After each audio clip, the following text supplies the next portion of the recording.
Dear AUC community, hope you're all well and safe. And I'll be your moderator today for the 6th COVID campus conversations. It's Thursday, April 23rd, 2020.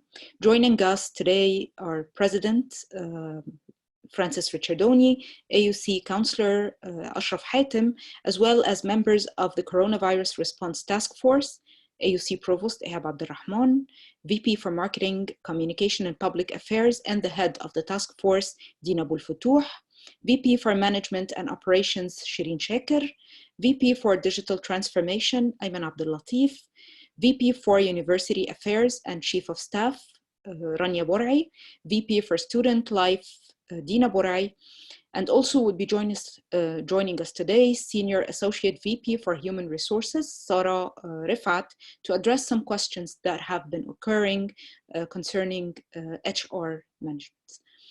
Of course, it's another week of resilience and so many decisions needed to be taken as higher management is addressing challenges. And we have been receiving so many questions that I would like to relay on our task force. I would like to start by addressing President Ricciardoni, and we would like to have an overview of how the last week has been and just a peek into future plans near and far. So please, would you address the community? Thank you, Professor Negla, and welcome to everyone for this town hall discussion. We found that this format is good. It's not as good as being together physically on campus, but it's better than simply sending emails and posting notices. So we're looking at continuing this, even though we're moving out of a tactical crisis management mode into a more sustained long-term planning and coping mode. I wanted to start by wishing everybody Ramadan Kareem. This is a very special season in any academic year as we prepare to launch our graduating seniors out on the world. So it's a time of joy and excitement. This year it's a holy period of the year. We've just celebrated Easter and now we have Ramadan coming. So it's a good moment to remember the privileges and the blessings we have being at AUC. This is a special community. We're strong, we're resilient, we're doing important things. We'll get through this, not just muddle through, not just survive, but we're going to be the stronger for it. Where are we? Here we are, another week in April. We've continued to keep everybody on faculty, on staff, without any charges to leave. We've learned new things about telecommuting or remote working. Our students and faculty have performed amazingly in online learning, have pushed the art and the discipline of online learning in an exemplary way. Our faculty and staff too, and students accomplish incredible things. I think the provost will be recapping some of them just this past several weeks. We continue with great innovative ideas and accomplishments. Some grants coming in. I've been signing out appreciation letters all week to people who continue to get things done despite the challenges. Egypt itself has impressed me as a foreign guest in this country.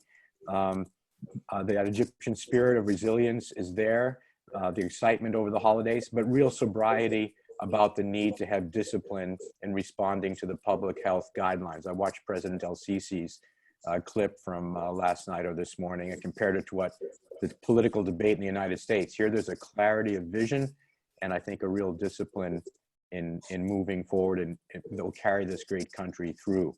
And this university will go through as well. I mentioned we're switching more to longer term planning. Provost has already announced that we'll be doing summer term online. We'd be delighted and shocked if conditions were to suddenly improve and allow us to do more physical presence on campus. We're not planning that. Our default hope and plan is to welcome newcomers back at the end of August, as we always do, and to start fall term the end of August, first days of September, as we always do with physical presence. That's our hope. Hope is not a plan. So we have different groups of people broadly working. We're consulting with the Senate, certainly the Provost Council. We had a meeting this morning. The Provost continued that discussion. We're in touch with student groups about how to appropriately recognize our graduates, when we can do that, how we can do that. Dina Borai will be speaking to that. We've managed to take our last students off of the campus dorms and take care of those that didn't have alternatives in this past week, so that we're going forward. We hope to be able to have resident students again in the fall. We hope foreigners will continue to come to Egypt. We expect that realistically, many will not be able to come. We're dealing with all those different things. We're facing a serious budget deficit. I touched on this last week. A serious budget deficit for this fiscal year, which ends at the end of June, and a serious budget deficit for next year. A lot of that is due to the coronavirus emergency worldwide and its impact on the world economy and everybody's economy and individual household economies. We're not exempt from that. We put into place some stringent freezes on travel, freezes on entertainment, a hiring freeze. We will look at every position that we're intending to hire for with great rigor. We're going to continue to do all we can to take care of our people.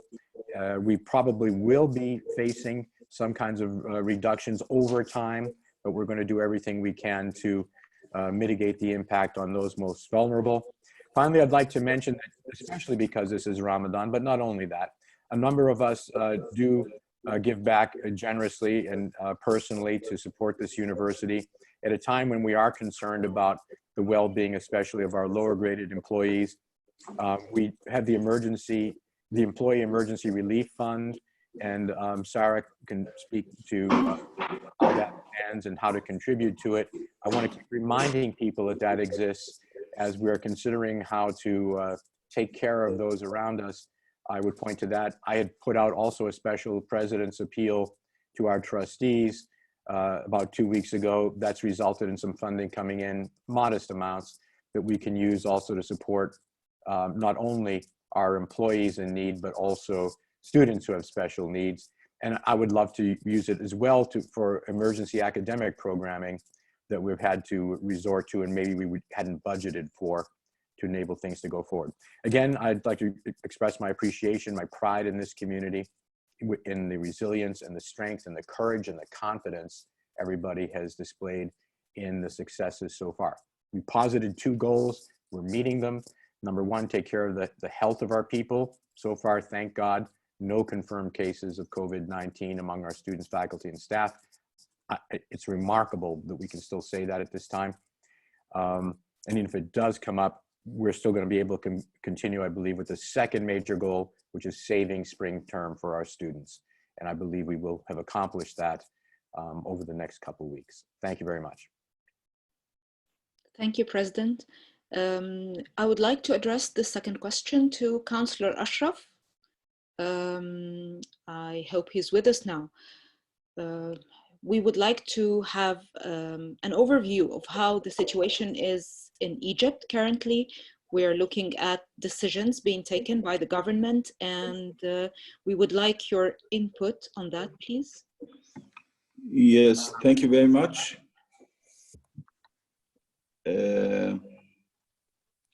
Is the only thing that the video is not start. Do you see me? We hear you very well, Councillor Ashraf. So, okay. Okay. According to the our statistics, our WHO statistics up to now, Egypt is still one of the lowest incidence of coronavirus cases up to now. For example, every day we have 150 plus cases, and the mortality is from 10 to 15, which is a low incidence. So the total number which we have up to now in Egypt is 3,660, and the total deaths we have is 276. So this is a low incidence, thanks God, and this is what we call it in epidemiology as doing a flattening of the curve. flattening of the curve, that there's no peak, there is no exponential rise of the cases. According to the government, we still need to have our precautions of social distancing, or precautions of how to deal with contacts, how to deal with cases. But also, you know that all over the world there is a balance between opening the economy and combating the virus. The Egyptian government is putting this in consideration, and it starts gradually to decrease the curfew hours and to allow some of the vital things to go. Also, like all other countries in the world, there is a big study which is done in Egypt, and it is also extensively done in Europe and in the States, of studying the antibodies, which are the protective antibodies against the virus. And these antibodies, if it is present in a community or in individuals, I think this is something which is good, so that it will allow us gradually also to open the community to come back to within nearly normal situation.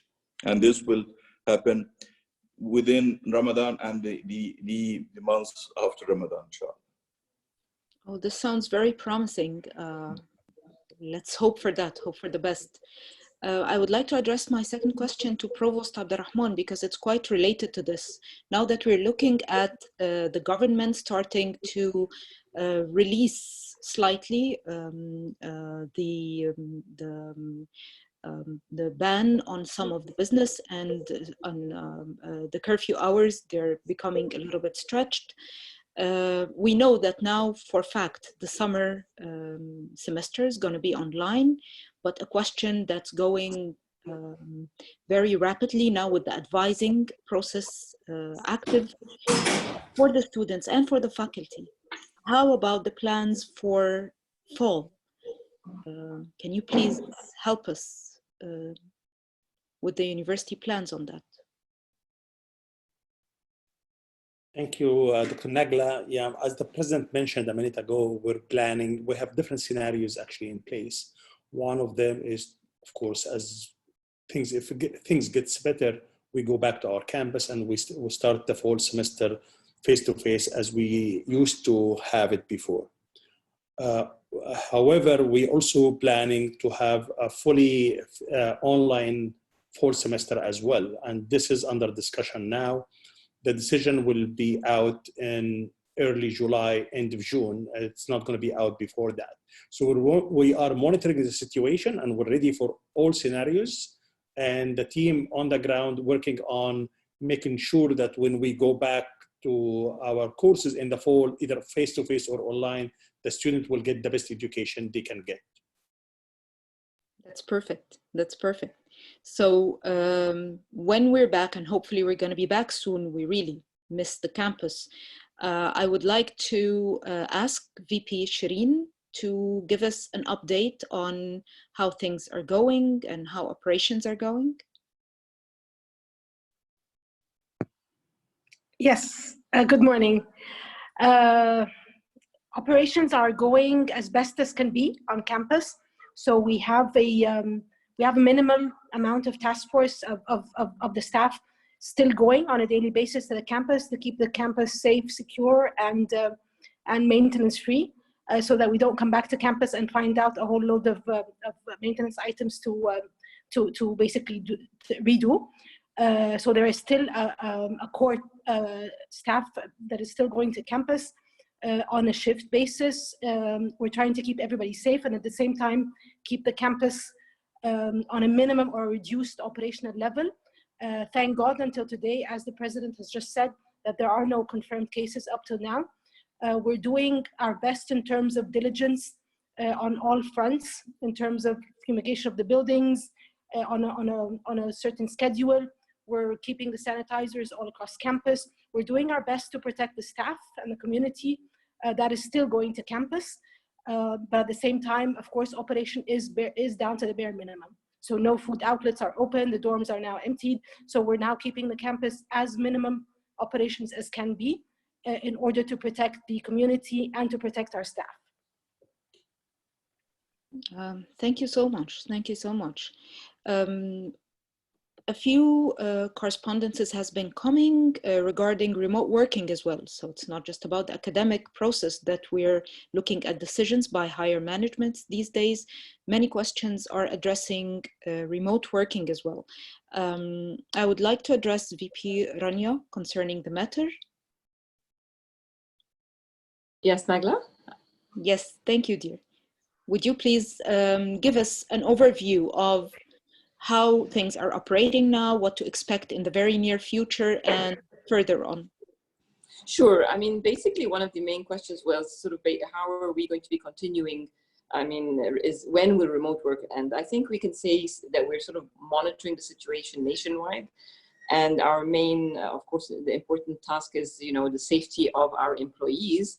And so it's going to be sort of based on the trend when the government says, okay, Egypt is, let's open up, and whether we continue online as a university or not, I think staff can expect to come back when we're ready. I mean, when the country is ready in general.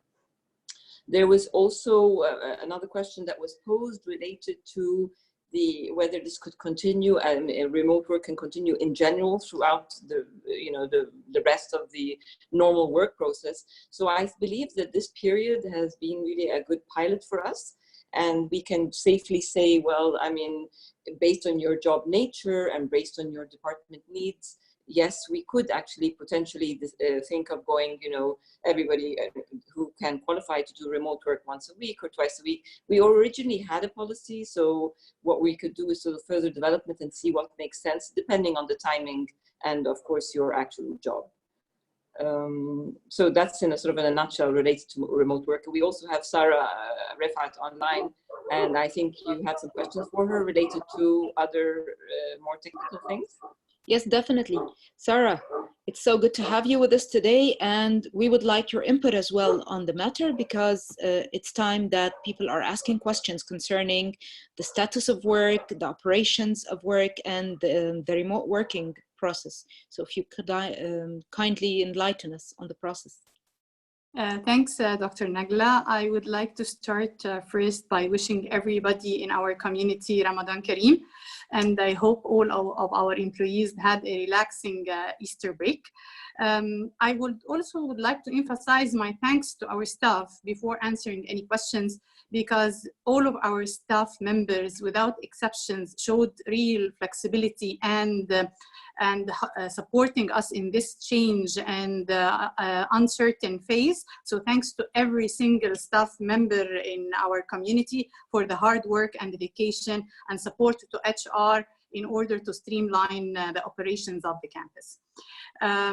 Regarding remote work, in the last month and a half, it was a pilot how we will be operating remote work and staff minimum physical presence in campus. Starting May 1st, we are working currently with the staff and area heads on organizing the mechanism of workforce and work remotely in a more of a structured way through the guidelines that the HR announced and through the Google form, in order to help the whole workforce organizing how we will take this steps further. This does not mean that we will continue working remotely till the end of June.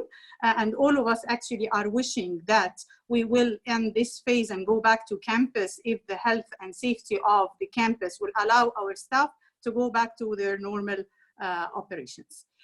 For staff that cannot work remotely, HR also announced some leave consumption techniques that will be supporting them in order to consume their leave balances till the end of the fiscal year, between emergency leave and consumption of their annual leave. And if for any reason they don't have leave balance available, also they can borrow the leave from next year. So we were having open conversation. We are flexible and available for support and solutions and and any proposals that will help staff to take them through this period. I think this is a very important topic, and I hope that we would be receiving more questions concerning that, because there has been a lot of Q&A after the email circulated concerning the matter. So we're looking forward to hear more about this, and we need to know how this would affect operations in general. So yeah, Godspeed on that. Now I would like to address VP Ayman, because I know the amount of work that has been relying on the IT for support, and the amount of requests, and unfortunately the amount of problems and challenges some of our students are facing, some of our faculty are facing. But if we are going to summer using online learning and might extend even further beyond that, we would like to know the lessons learned, how you plan to address the requests and the pressure on the IT. Yeah, thanks, Dr. Negla. And let me first also to join my colleagues in wishing the community a very happy Ramadan. It is certainly going to be a Ramadan unlike any others that I've seen, but best wishes to everyone. Yeah, so that was interesting. It's an interesting experience we've had on the support side. There are many lessons learned along the way, and we started out really not knowing what to expect in terms of support and the demand for support and the trends. We didn't even know whether it was going to be honest with you, early in the morning or late at night. Some students have different habits. I was a student once, and I know how some people work at night better more than morning. And so we actually had to cater to all of these different personal styles. One of the things that we actually found out is, as anticipated, the initial phase, there was a lot of demand for support for around how to. So how do I do this? How do I do that? How do I use this? How do I do that? And one of the lessons learned is that people actually do use FAQs. And so we had been capturing a lot of the challenges that we monitored and came across, and adding them to the FAQs. And the surprise for me personally was that we saw a downward trend in the level of support that was required fairly quickly. I thought that this would take more time for it to flatten out and then come down. The other lesson learned was, yes, of course, we did switch to online, but there continues to be demand for in-person support. So we do have sometimes faculty members, staff members, even student members coming in because they need support with their laptops or their operating system or such. So first we thought it was going to be all about online, but it turns out that no, we're having we're living in a hybrid environment, and this is, I think, the biggest. We will continue to provide support for walk-in requests. We will continue to provide support for new challenges or new needs that are being discovered, whether it's proctoring or remote labs and such. So flexibility is our key word at this point. Yeah, again, I will have to ask you another questions concerning the grading online, students' concerns with that. Have we tested this enough? Are we safe and secure, and we can tell our community to use the platforms safely? Yes, so absolutely. So in the world of IT, nothing is ever 100% secure. So we're always diligent and making sure, I mean, you've always heard of and hopefully seen our emails requesting people to patch their operating systems, to make sure they're on the latest. So yes, from that perspective, we've done the due diligence. We've gone out to the solutions that we've purchased. We've looked at them. We've assessed them from a security perspective.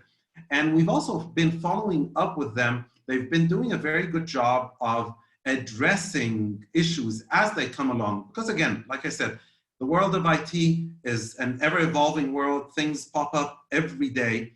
And to me, what's very important is always how responsive are our vendors in providing in patching the software and making sure that they're responding to the latest intrusions and that are detected. So yes, the short answer is we're absolutely doing our best to work with the vendors. We've done the due diligence, and we feel comfortable, that we have some of the best solutions out there in terms of security. Thank you so much. And so far, we have really been doing great. I have to tell you, I have to give you that it has been very, very smooth in most of the purchased platforms. It's been really operative great, and I second you that it was resolved very fast. So thank you for that, and thank you for your team.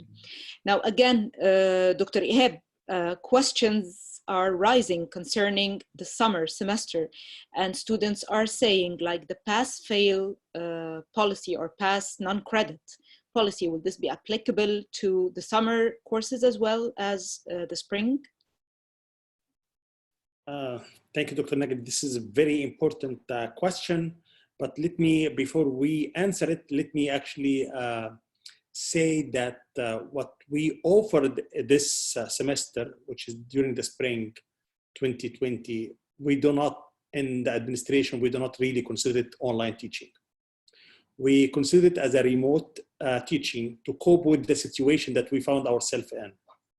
So, but online teaching was going to happen in the summer.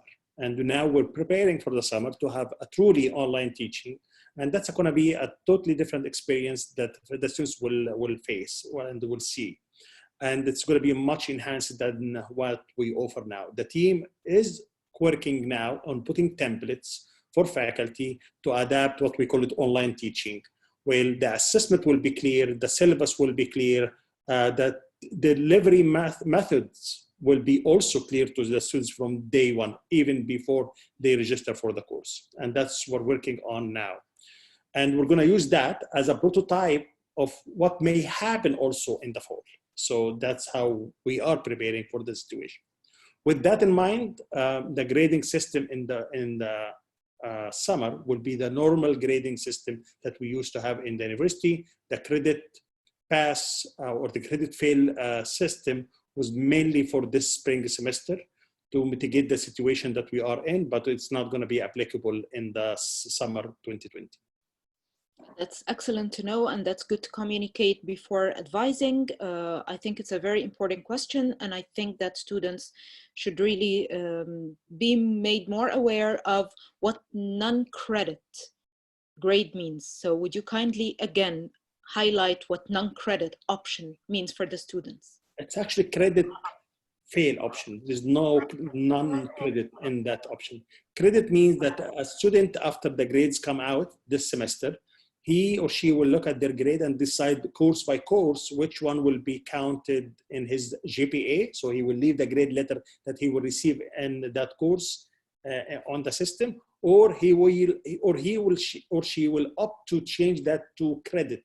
Credit means that he will be fulfilling the requirement of taking that course, but his or her GPA will not be affected by the grade in that course, and the grade letter will not appear in his or her transcript at the very end. We definitely look forward to returning to our normal operations on that front.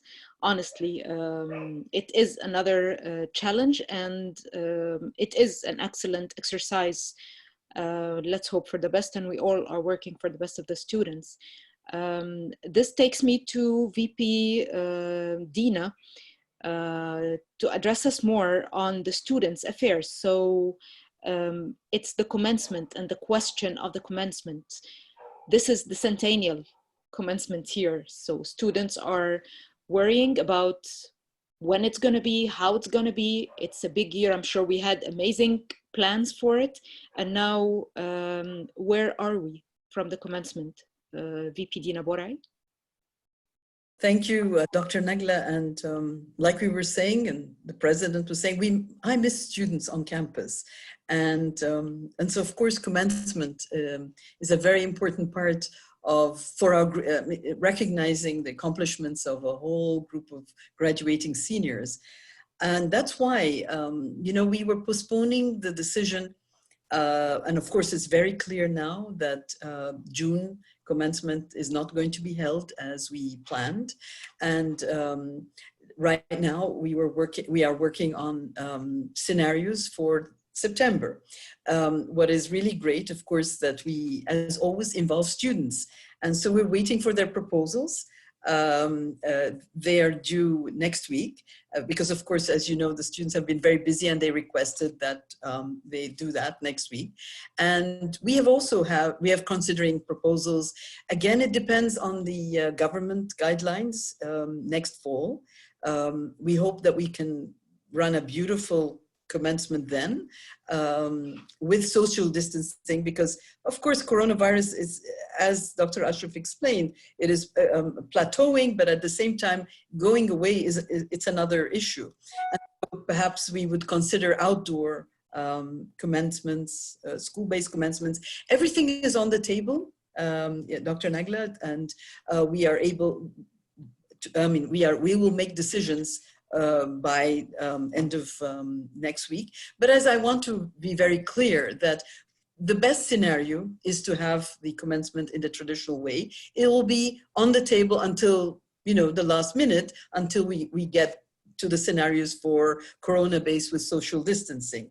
We're always taking care of our students and their best interests. And I also wanted to say that for June, and this is an idea that was posed by the president, that I'm working with Dr. Zainab Taha, the Dean of Haas, and Dr. Haitham Nawar, the chair of the arts department, that we do something to recognize our graduates. As you said, the centennial class, a very special graduating class, that we will do something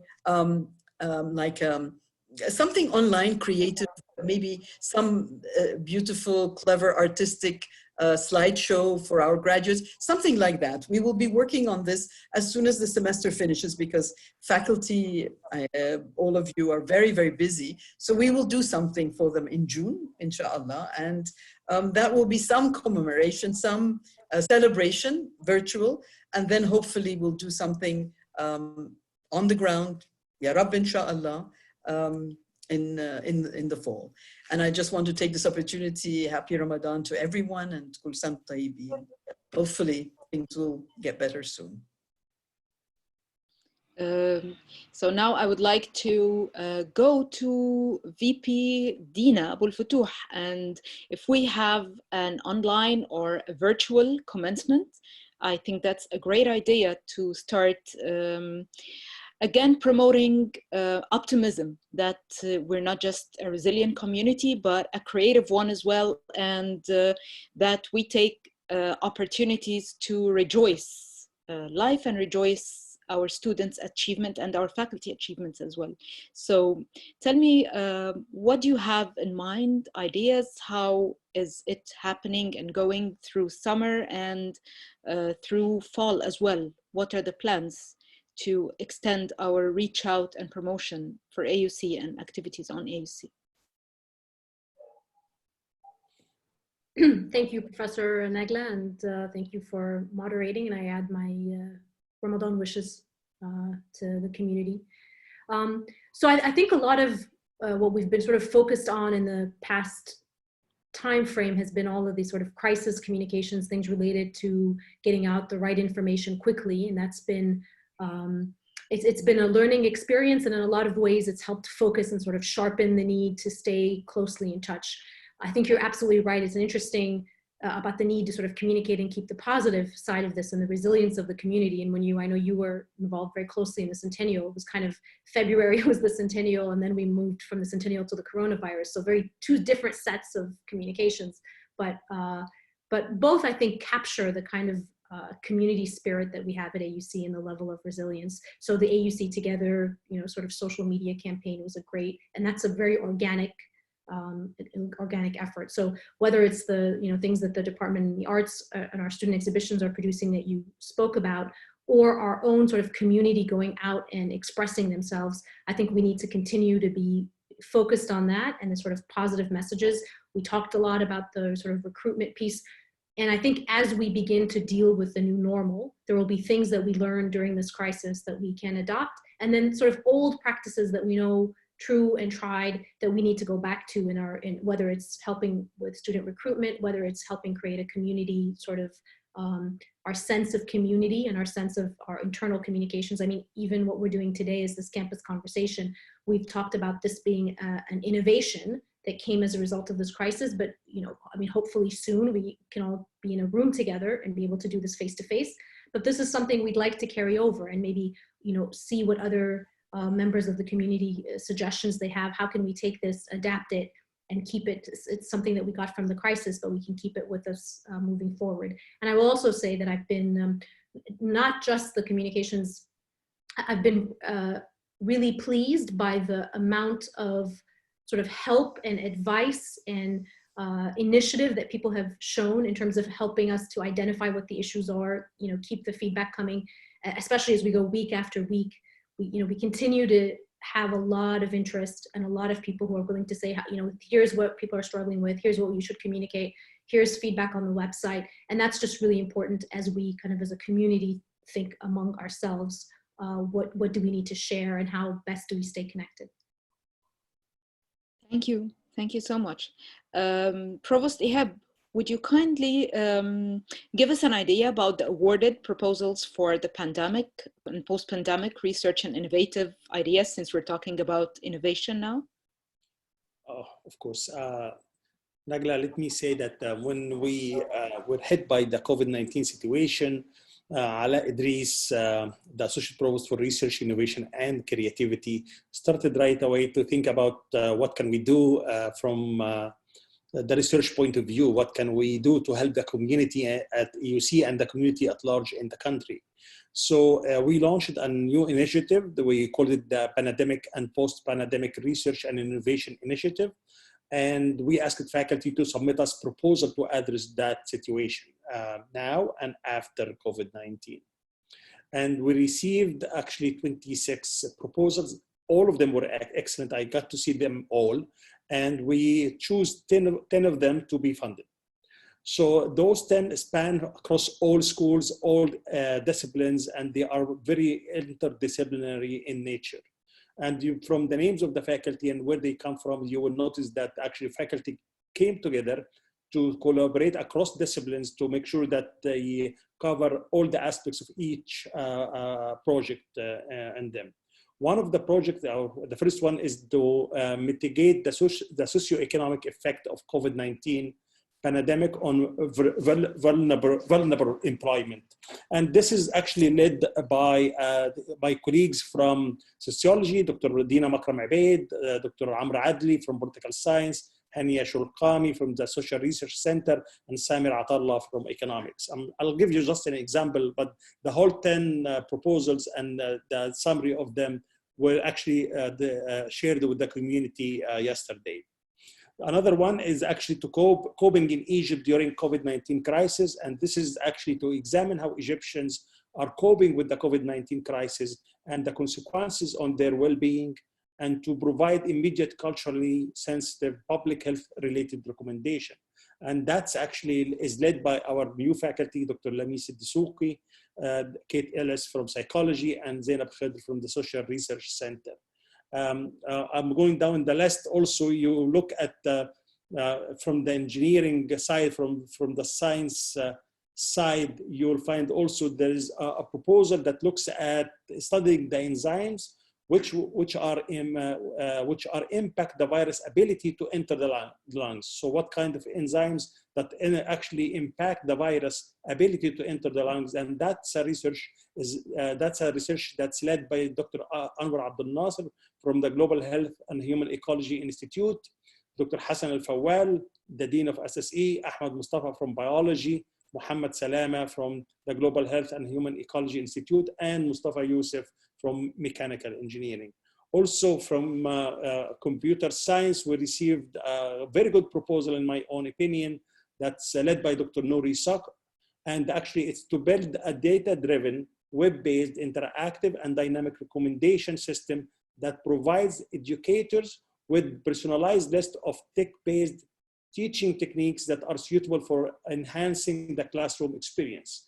And that's something that we all have actually, I would say, suffered from during this semester. And this is going to help not only AUC community, but the Egyptian community at large when they address education post-COVID-19. Also, Dr. Naga Alam and his team, in collaboration with Dr. Suhair Zada from biology, they actually are developing a cost-effective biomaterials to be used as face masks for healthcare workers and the public as well. And that's very much needed in their assessment. The current face masks that we're using now, the blue ones that you see them, normal one, are not as effective as the ones that they will use the nanotechnology to develop. This is actually the achievements in research or the faculty initiative to address the situation in. But our faculty also are very creative and innovative, and you will see actually that many of them still working on coping with the situation and offering their help to the community. So for example, the School of Global Affairs and Public Policy and the School of Business have been offering free webinars to the public on various topics related to the situation and that we are in now.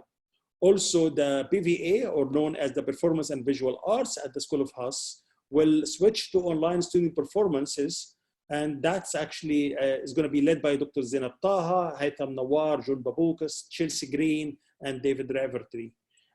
In addition to that, the School of Continuing Education shifted totally to online as well. And starting April 26th, they will offer 33 career development classes and 11 translation classes totally online.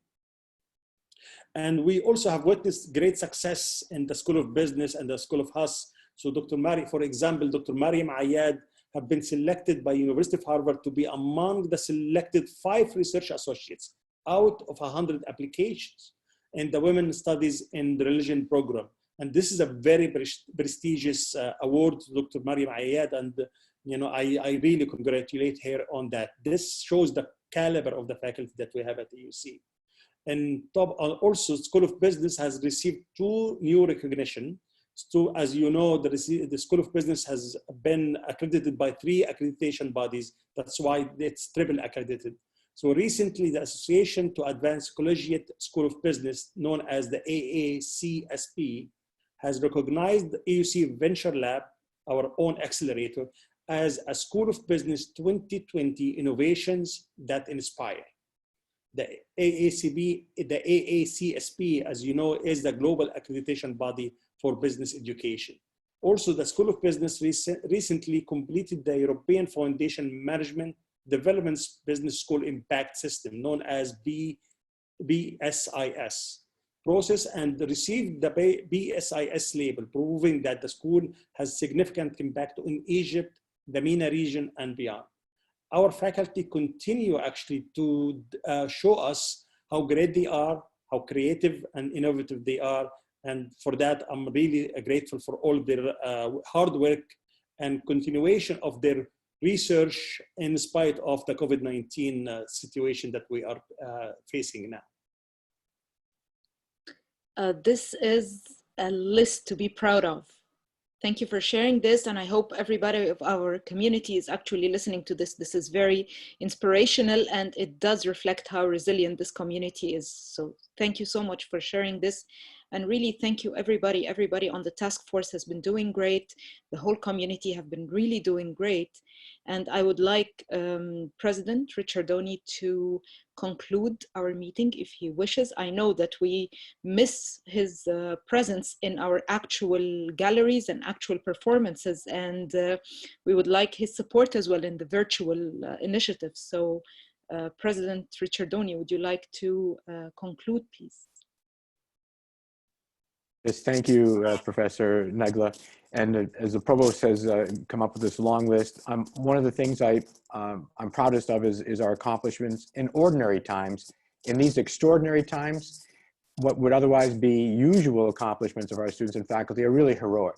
So I never miss, as you know, Negla, your graduating seniors design exhibits. They are to die for. They're wonderful. I love it that they've attracted the larger public outside. I love our student theater performances, our musical performances, our recitals by the singers who have worked their hearts out throughout the term. I'm determined not to miss those. So I ask you and the other professors, please, who have students who are exhibiting things, make sure you advertise it well in advance through News at AUC, through Dean Abou-Fatouh's communications team. And I'll make sure they're on my calendar, and I will be there at least virtually, because I hate to miss these things, especially at the end of spring term for this amazing graduating class, the centennial class that started at AUC with me, many of them 4 years ago, and some of course are 5-year students. So again, I cannot overstate my confidence and my pride in this community and how we've responded. This has been such a year of disappointment for all of us in what this epidemic, this pandemic has done, but I think we've succeeded in turning that into something to be really proud of and something that we will never forget that we're all doing here together. So again, my appreciation, my commendation. We're marching forward. We're looking ahead to the summer and fall, to the successful conclusion of this spring term. And I wish everybody Ramadan Kareem. I'm sorry it won't be as festive. Another thing I'm going to miss is the wonderful iftars we do both at the old campus and the new one. It just really bothers me that we're not going to be able to do those. But we are part of Egypt, and we will do what is the right thing for the public health here. So Ramadan Kareem to everybody. Thank you so much, and thank you all participants today. Thank you all followers today, and of course I would like to join everybody and say Ramadan Kareem and blessed days, and we look forward to better days. We have come so far, we have accomplished a lot, and we always look forward, and thank you all for today.